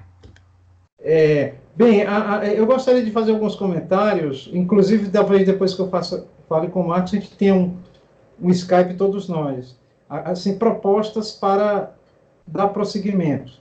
Bem, no caminho, esse artigo poderia ser ressubmetido à mesma revista, o próprio Sador sinalizou para mim, tá, conversando com ele, ou poderia ser submetido para algum outro tipo de revista, tá? Primeiro. Também, em escala menor, pode ser tirado artigo para algum congresso, em escala menor, e continuasse com a ideia do projeto de mandar digamos assim, as informações que vocês têm da formação de professores serem um pouco mais reelaboradas e mandado para uma revista. Eu acho que deveria aproveitar esse esqueletão que está aí, tá? Tem um esqueletão muito interessante, tem muitas coisas. Agora, para mim, eu escutei atentamente o áudio do Otávio. Otávio, eu acho assim, que uma coisa importante é formação de professor. E já que eles têm dados de formação de professores aí, eu acho que tem que trabalhar um pouquinho mais isso, deixando mais claro como é que foi feita essa prática pedagógica, com que finalidade, tirando algumas dessas coisas que nós acabamos de falar. Não é isso, Bex? Essa coisa de que tem pesquisa, não sei o quê, que não é bem isso, não é? E não precisa dizer na revista, no artigo de revista, que você fez a formação com a intenção de fazer um artigo. Isso fica até metodologicamente meio inconsistente. Publicar artigos é uma coisa natural, de informações, de pesquisa que a gente passa. Então, eu acho que deveria ser reestruturado. Não precisa dar muito ênfase a conteúdo, não, gente. Eu acho que tem que dar mais ênfase. Que existe uma coisa chamada Implot, que ele pode ser usado como uma ferramenta auxiliar ao desenvolvimento da aprendizagem, e isso aconteceu lá na formação, apesar também eu não tenho muitos detalhes da formação, mas eu sei que o Bergson e o Marcos, hoje, eles têm bastante informação para trabalhar essa parte. O Otávio pode trazer contribuições. Agora, eu vou perguntar uma coisa em aberto para vocês. Pergunta em aberto, tá?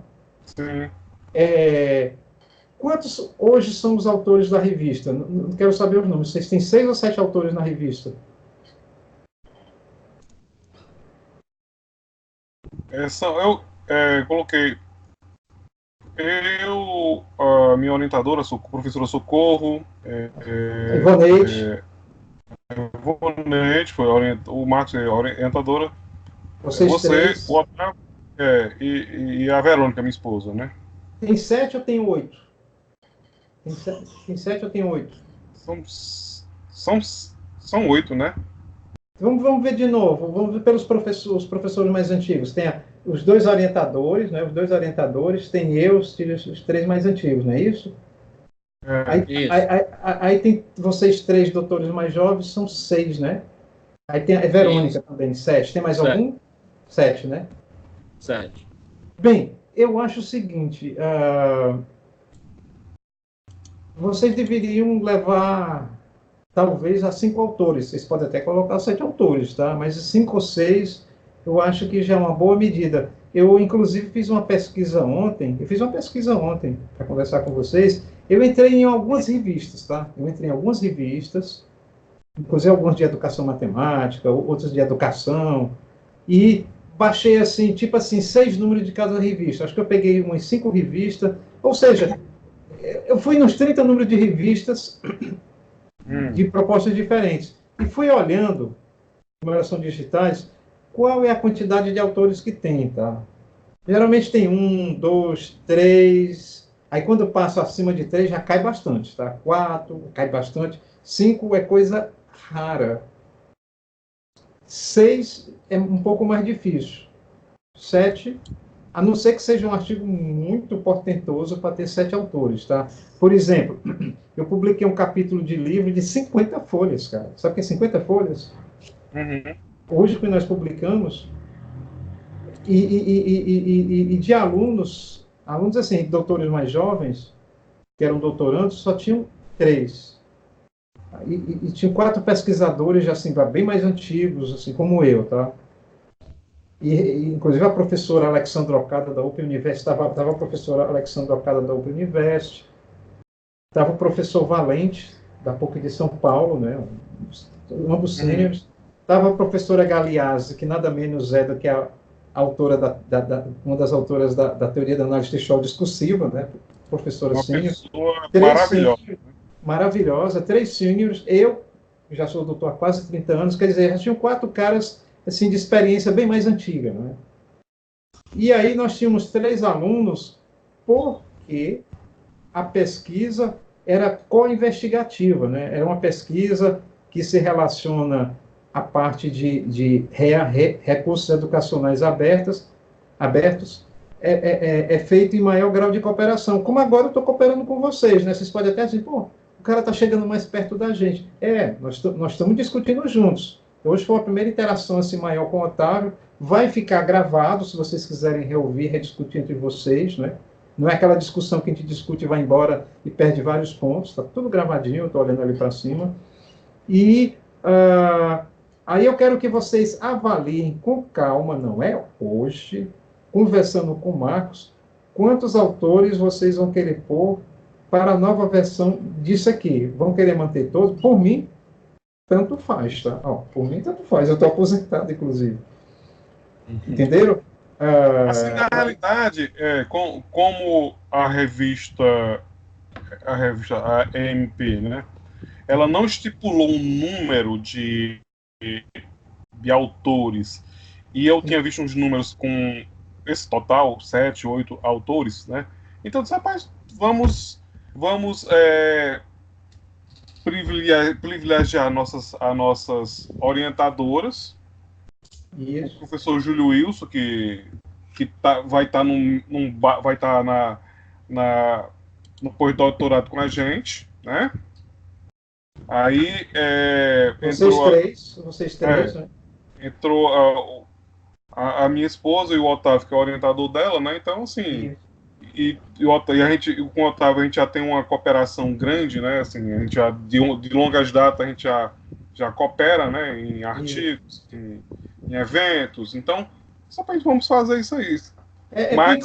Inclusive, eu me dei o trabalho, logo que vocês me deram os nomes, quando eu os conheci, eu fui logo no relato de vocês. Digo, já que eu vou trabalhar pós-doutorado, eu preciso conhecer o perfil das pessoas. E, por exemplo, eu me lembro agora de cabeça que no perfil Lattes do Otávio de vários anos ele já tem publicações e ações com você, com o Marcos, assim, já tem um nicho de cooperação. Isso é que é importante. Agora, desculpa te perguntar, Bergson, para o nosso conforto, você verificou lá na revista, EMP, né, Educação, Matemática e Pesquisa, não é isso, é o nome dela, que eu já troco o nome, se realmente você achou alguns trabalhos com 6, 7, 8 autores, você viu isso lá? Isso. Depois tu me manda só umas 2 ou 3, só para ficar mais confortável? Sim. Agora eu vou dizer outra coisa para vocês, o lado bom da moeda.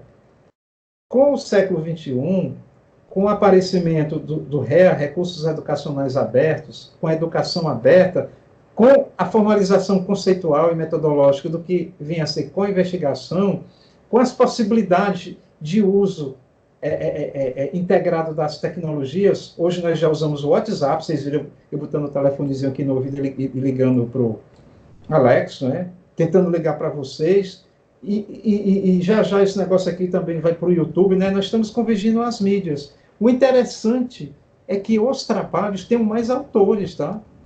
O interessante é que os trabalhos tenham mais autores, tá entendendo? Uhum. Se nós fizermos do jeito que nós estamos fazendo, tá? Se nós fizermos do jeito que nós estamos fazendo, e vamos fazer no pós-doutorado, aí é interessante você ter uma teia de pesquisadores mais numerosa. Isso é interessante, cara. Agora, tem revistas de qualis A2, como a revista E-Currículo, que ela só aceita até 3 autores. Olha lá. Aí eu já telefonei para lá e digo, porra, vocês uma revista de E-Currículo. Vem de eletrônico, né? Coisa digital. O currículo digital, o currículo na web, o web currículo para o congresso. Eu digo, como é que vocês se propõem a que a pesquisa seja feita com auxílio da web, das redes sociais, e limitam o número de autores a 3? Como é que vocês comentam isso? Quero ouvir vocês dois. Vamos lá. Eu acho, assim, é uma forma... Eu acho que eles não estão sendo coerentes, né? Porque se uma pesquisa... Se acontecer o seguinte, no teu caso, a pessoa vai fazer uma pesquisa, vou dar na tua telha de fazer uma pesquisa com todos os seus orientandos. Pronto, a gente usa o Teleduc, como está lá no Teleduc, né? O Teleduc é muito bom, e vocês vão entrar no Teleduc.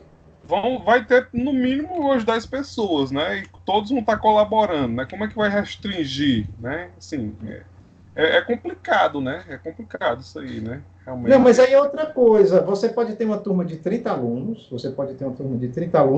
por exemplo, numa disciplina de doutorado, tá? Tem uma disciplina, tem lá 30 alunos, e naquela disciplina você convidar um dos seus alunos para mediar, como no caso do Marcos, chegou a mediar, o Ubaldo e o Ricardo medeiam, né? O verbo é irregular, medeiam. Os caras falam mediam, mas está errado, é medeiam, tá? Medeiam. Então, os caras medeiam lá o fórum. Mas eles são sujeitos mediadores da prática pedagógica, mas são sujeitos pesquisadores. Eles estão desenvolvendo a pesquisa. O ambiente de pesquisa de campo é a disciplina, tá entendendo? Aí você não vai chamar os 30 alunos para fazer um artigo. Você pode até chamar algum aluno que você acha que tem uma pertinência da pesquisa, porque você tem a liberdade. Uma coisa é você fazer formação, outra coisa é você fazer pesquisa, entende? Como você argumentou aí. Agora, a outra coisa do REA é que todo produto que a gente desenvolva no primeiro escalão, isso seja um retorno para a sociedade. Daí, a gente não vê a tese, eu não vejo a tese como a tese do aluno. Não é do aluno, não. Primeiro que eu também faço junto. Eu chego com ele para fazer, entende? E nem é minha e nem é dele. O produto, segundo o REA, segundo os pressupostos do REA, o produto da ciência e da pesquisa, primeiro tem que ver a sociedade. Então, esse conceito que tem aqui no Brasil é arcaico. A tese é minha, não sei o quê. Não, cara. Você tem que ver a tese como um produto para a sociedade. Claro que você tem a sua autoria. Você fez o trabalho também, quase todo. Também pode ter feito tudo sozinho. Porque tem orientador hoje que ele entrega um negócio para o aluno, ó, você vai trabalhar isso, me traz pronto, tá? Meu orientador de mestrado foi assim. porque ele fez o doutorado no King's College, na Inglaterra, e era uma educação super tradicionalista. E ele disse logo para mim, a tese você vai fazer sozinho. Então eu chegava com a dúvida, Otávio, no começo do mestrado, uma dúvida de um paper. Eu chegava para ele com a dúvida, ele dizia assim, não, eu não tiro dúvida. Eu lhe indico literatura para você ler e você tirar sua dúvida. Eu desenvolvi minha tese toda assim, tá? Toda de mestrado. Inclusive a prática, teve equipamento, eu fiz os meus equipamentos sozinho. Ele não se meteu em nada. Ele quis ver a tese pronta. Aí ele quis. E no dia da defesa, sabe o que ele disse para mim? Se você errar na sua defesa, eu também lhe reprovo. Entendeu? E eu achava ele um cara fantástico. O professor Pio Lobo foi o primeiro... Ele trabalhava na Rolls-Royce, em projetos de turbinas, lá na Inglaterra. Ele era coordenador de projetos de turbinas de jatos. E o ITA, não sei que ano foi aquele, contratou o professor Pio Lobo para ser professor do ITA e para montar o primeiro laboratório de termodinâmica da América Latina. Foi montado no ITA. E ele montou tudo, cara. E as teses dele todas eram práticas. Só que eram práticas você construindo seus equipamentos, não era pegando equipamentos e mexendo. Quase que enlouquecia para fazer essa tese. E fiz minha tese de mestrado, entendeu? O doutorado já foi o contrário. O meu orientador de doutorado, que era o Renato Cota, ele fez o doutorado lá nos Estados Unidos, em North Carolina. O orientador dele era um cientista da NASA, um cientista, chefe de equipe de simulação lá de sistemas aeroespaciais, e ele dizia, eu tenho que trazer você o mais para perto de mim, meus alunos. Ele trazia os alunos para perto dele, já era uma coisa mais investigativa. Agora, claro que os softwares nós tínhamos que desenvolver, eu tive que desenvolver meu software, que era um software para desenvolver sistema de equações parciais, equações diferenciais parciais não lineares acoplados. Então, foi um trabalho enorme. Bem, eu passei por essas exemplificações e pergunto para vocês, no momento, que destino vocês querem dar para a revista? Vamos lá. Não autores, o destino. Para a gente levar para o Marcos. Eu acredito que a gente pode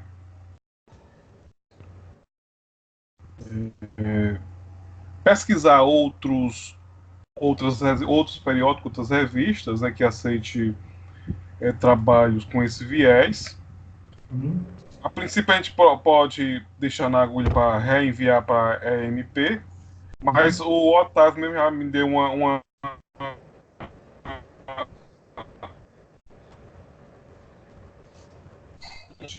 consciência, hein? A gente for ver aquele catálogo da plataforma Sucupira de periódicos, é uma imensidão, né? Então a gente tem que ver direitinho, um que tem um qualis que seja bom pra gente, né? O Otávio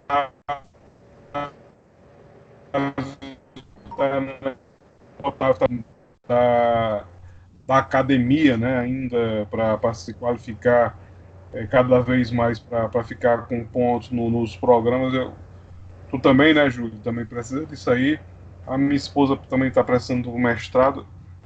Na realidade, para a minha carreira, assim, eu estou na várias bolsas, de repente tem concurso, né? Tá cortando? Tá ótimo. Agora tá ok? Agora tá ok, velho. Cortou, foi? Estão escutando agora? Sim, Então, sim.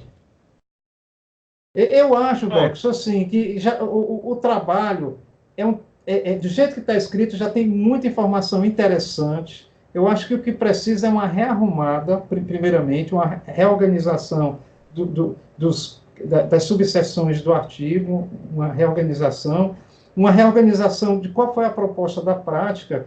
E eu acho que vocês têm que ser objetivos, gente. Objetivo. Aproveita o artigo, não precisa mexer muita coisa, vai só organizar, esclarecer algumas coisas, qual é a prática, como não sei o quê, não tirar conclusões muito superlativas. Eu acho que já tem um material muito rico, deve ser reescrito, o Marcos está aí, e vocês têm que ser práticos também na produção científica. Não adianta agora jogar um monte de coisa nova, não. Tá aí, cara. Depois dessa discussão, é só dar uma enxugada. Talvez tira algumas coisas e fala um pouco mais da prática, tá? E, para mim, eu acho que poderia submeter para a mesma revista ou outra. Uhum. Se for o caso, manter os autores, já que o Bex falou que nessa revista tem artigos com 7, 8 autores, ele vai me enviar uns 2 ou 3 só para dar uma olhadinha.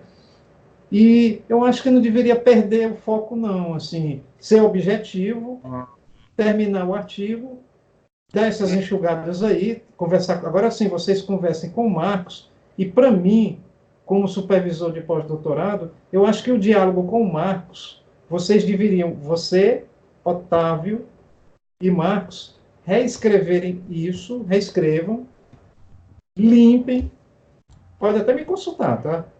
E no final, submeta para mim, eu dou uma olhada, aí se for o caso, depois que eu der uma olhada, eu submete para os outros autores só para dar um pente fino, entende? Sim. Eu posso até sugerir umas 2 bibliografias para vocês. Agora, que o foco seja a formação dos professores da Unifor, no sentido deles se apropriarem do uso pedagógico, metodológico e cognitivo do Implot para uso em suas disciplinas. Pronto, é isso. É o que está faltando no centro do artigo, no centro que tem a metodologia, você clarificar isso. E já tem muita informação boa, tá? E melhorar a linguagem, né? Tem uns verbos aí um pouco mal empregados, essa besteirinha. É coisa pouca. O que é que vocês acham? Com certeza. Eu acho o seguinte, a gente tem, assim, melhorar o artigo, acho que todos nós somos conscientes que tem que fazer isso. Em relação à submissão, né, pensando como o Qualis, né, essa revista é bem qualificada no Qualis 2013 e 2016, porém, na previsão de Qualis, né, na previsão de Qualis 2000, que é a tabela aí que está circulando, né, Sei, com o Qualis único, né, essa revista cai bastante, né, na avaliação. Vai cair? Vai cair? Pelo menos é a previsão, A previsão. Porque o que se tem feito é a divisão por áreas mães, né, e aí cada uma define os seus critérios, por exemplo, a área de ensino define alguns critérios, como, por exemplo, os indexadores, né, e aí a revista, para ter um Qualis A, né, Qualis A1, Qualis A2, ela tem que ter um certo tempo de edição, tem que ter uma determinada quantidade de indexadores, tem que ter a qualidade desses indexadores, fatores de impacto. Então, são mais critérios que são avaliados. Então, na previsão para o próximo Qualis, essa revista cai, né? Ela cai se não me engano, para A4, né? Que agora é A1, A2, A3, A4, aí B1, A, B4 e C, né? Isso. Só um comentáriozinho, eu achei muito, muito bem colocado aí, olha aí, muito bem colocada a argumentação do Otávio. Seguinte, Otávio, o último Qualis oficial, ele vai de 2013, 14, 15, 16, é um quadriênio, tá? Esse aí é o que é oficial, 13, 14, 15, 16, esse Qualicaps. Aí tem 17, 18, 19 e 20. Aí dizem que no meio do período tem uma avaliação preliminar que não é oficial, não é? Não é oficial ainda não, é só não uma previsão. ela não é oficial, ela só vai ser oficial quando terminar 2020. Só quando terminar o quadrinho. É um critério apenas previsor. Então tem uma previsão 12, 13, 13, 14, 15, 16. Então em 18 sai uma espécie de previsão de qual vai ser o Qualis de 20, uma previsão, né? Tu tem acesso a esses dados? Tem? Tenho sim. Tá. E outra coisa, eu queria que você mandasse para nós depois. Outra coisa é que nós temos que ter o cuidado, eu não sei qual o caso do Otávio, viu, o Bexo? Mas parece que o Bexo, eu e o Marcos, o que nos interessa é o Qualis da educação. Para o Otávio, não sei se é um outro Qualis, qual é? Qual é o que te interessa? É o Qualis do ensino, só que Teu do ensino. mas na proposta, né, para esse quadriênio é qualis único, né? Então, se a revista é qualis A, A1 é A1 e pronto. Não é mais estratificado por área. Ah, o Otávio falou uma coisa que arrepiava o meu cérebro, né, meus cabelos. Você, às vezes, tinha qualis A1, por exemplo, numa engenharia, por exemplo, uma revista X, um artigo seu, ele era qualis A1 na engenharia e na educação não tinha nem qualis, entende? Aí Isso, agora o cara é era da educação e tinha mandado para a engenharia CREO, né? Absurdo, cara, um negócio desse. Porque se uma área de conhecimento te dá um Qualis A1, porra, todas as outras áreas há muitos anos já deveriam incorporar o Qualis, entende? Na verdade foi isso, é isso. Ó, se a área mãe, né, por exemplo, se o artigo é de engenharia, está numa revista de engenharia, a engenharia seria a área mãe, né? Isso. E ela avalia e as outras copiam esse qualis. As outras áreas aceitam esse qualis que foi avaliado pela área mãe. Isso. O que pode acontecer é que uma mesma revista ela seja avaliada em duas áreas de conhecimentos. Que tem revistas de interface. Tipo informática na educação, nem é informática nem é educação, né? Hoje ela é avaliada na área de informática e é avaliada na área de educação. Como algumas revistas, elas são avaliadas na área de ensino hoje, no 2013, 2016, que eu estou falando, tá? Que é oficial. Tem revista que no ensino ela tem um qualis alto, como eu estou com o artigo A2, e na educação, rosquinha zero. Aí os meus colegas de educação, como eu estou na área de educação, não aceitam o qualis da outra área, entende? Absurdo. Mas para novo, caiu, dando exemplo, né? Vai cair, né? Dando o exemplo aí da revista, ela não vai ser mais avaliada por duas áreas distintas, ela vai ser avaliada só pela sua área mãe. Então, dentro dos critérios lá, que eu não lembro quais, da CAPES, a revista vai ser avaliada por uma única área mãe. Mas aí já tem um problema, cara, porque no século XXI, várias novas áreas de conhecimento são produtos híbridos de áreas de conhecimento clássico. Por exemplo, informática na educação. Você vai botar uma revista de informática na educação onde? Na informática ou na educação, para avaliar um novo critério? Eu não lembro, mas tem a área mãe. Tem uma área mãe para isso. Mas eu digo assim, é uma coisa meio absurdo, porque se você joga ou para a educação, a revista de informática na educação, ou para a informática, você subentende que os artigos vão ser avaliados de forma diferente, não é? Sim. Por exemplo, tem um monte de artigo da revista de informática na educação, cara, que eu acho esse jurássico, eu digo aqui bem gravado. Assim, do ponto de vista do cara não ter o cara faz um software para usar em educação, e é uma coisa estímulo-resposta, cara. Você olha assim, não tem sentido, entende? Entendeu? Certo. Um outro comentário. É complicado. Coisa da área de medicina e engenharia. Tem engenharia biomédica, tem engenharia física, entende?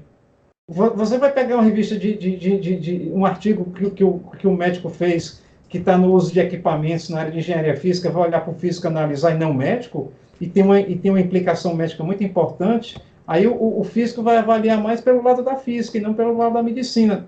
São coisas assim. Tipo assim, algum sensor que vai detectar se você tem ou não tem câncer, por exemplo. Aí o físico que vai analisar e não o médico. É complicado, entende? Vocês sentiram? Não, estou sentindo. Complicado, cara. Eu queria fazer outro comentário, ainda do artigo, né? Em relação às referências, eu até já verifiquei aqui, já encontrei umas referências que eu acho que a gente pode utilizar, que tem o uso do implot, né? Inclusive, vi um artigo que compara o implot com o GeoGebra, né? Que é 2019, né?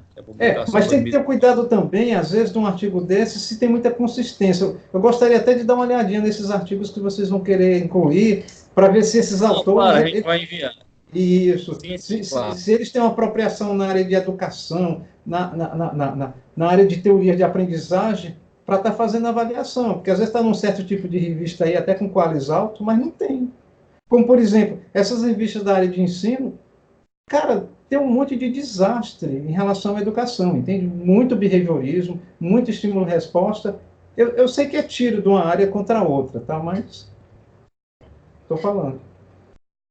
Até porque existe um mestrado chamado Ensino de Ciência e Matemática, em cima, na UFC, que eu fui o professor que escreveu todo o APCN da CAPES. Eu coletei os dados dos professores. Assim, eu fui o gestor principal para a construção da proposta, entende? Na época. E hoje eu não trabalho mais nesse mestrado. Assim, ele tomou outras direções, mas falta muita formação nesses professores do mestrado na área de educação, na área de teoria de aprendizagem, do uso pedagógico cognitivo das tecnologias, da integração pedagógica e metodológica do laboratório de práticas experimentais com o software de simulação. Falta muito isso. Só que os caras acham que não. Tem que ser uma coisa meio behaviorista mesmo, hein? Continuando, não vou mais falar, não. Otávio, estou interrompendo muito vocês. Agora, Otávio, não interromper, não. Concluí, eu falo que era a questão do Qualis e a questão das referências, né? Isso. Então, eu vou ver com o Bergs e o Marcos, a gente vê esses pontos, né? Ponto a ponto, assim como foi feito a correção, a discussão ponto a ponto, a gente vendo ponto a ponto como a gente vai melhorar, né? Eu sei, mas um Qualis A4 também não é ruim, não, viu? Não é não. Não é não, cara. Não é ruim também, não. Assim, porque é uma revista interessante, as temáticas, entende? Embora vocês possam propor outras revistas também, tá? Certo. A gente discute, comunica e consulta o senhor, né? Isso, conversa então com o Marcos. Eu vou ter uma conversa simplificada. Já que nós estamos gravando aqui, Marcos, você vai assistir esse vídeo e já tem nossas opiniões, né? Assim, eu acho que a discussão que foi feita hoje com o Bergson e com o Otávio e comigo é o ponto para o Marcos ouvir e se posicionar, né? Não peço eu discutir com ele. O que é que vocês acham? Acho que sim, né? Eu acho que é interessante ele assistir essa gravação, né? Acho que... Pronto. Então, gente, vamos ser objetivo. Vamos aproveitar o artigo, tem muita coisa importante aí. Dar uma rearrumada, uma reorganização, colocar umas referências mais novas, né? Porque senão os caras vão chiar. E, por mim, essa revista, mesmo A4, seria interessante, embora ela não virou A4, ela pode ficar A2 ou A3, né? Ou A2, A3 ou A4. Bem, eu acho que, de modo geral, é isso. 1 hora e 46 minutos. O que é que vocês ainda querem colocar, vocês dois, que ficou meio de fora aí? Na discussão. Para mim tá ok, né? Para mim tá ok. Para mim também. Para mim também está ok. Então, ainda estou meio enrolado com o uso de Skype, porque eu fiquei vários meses usando o Google Hangouts, aí algum mágico tirou as funcionalidades do Google Hangouts, eu tive que voltar para o Skype depois de 2 anos que eu não mexia com o Skype. Por isso, Otávio, que eu estava meio enrolado, tá? Mas eu fiz umas 20 gravações com os meninos no Hangout, já era mecânico, assim, das coisas que eu fazia. Então, deixa eu voltar aqui para a gente, primeiro, podemos finalizar a gravação? Sim. Então, vamos todos nós dar uma boa noite para quem nos assiste. Boa noite para quem nos assiste. Boa noite. Boa noite a todos. Boa noite a todos que nos assistem. Alex, pode dar boa noite aí, cara. Olha ali. Que é esse cara? Um filme pornô? Não pode não, cara. Tá gravando. Pode não, cara. Tô brincando com ele. Não pode falar, a gente tá fazendo hora. Brincar também faz bem, tá? Melhora a nossa cognição. Então, fechando a gravação.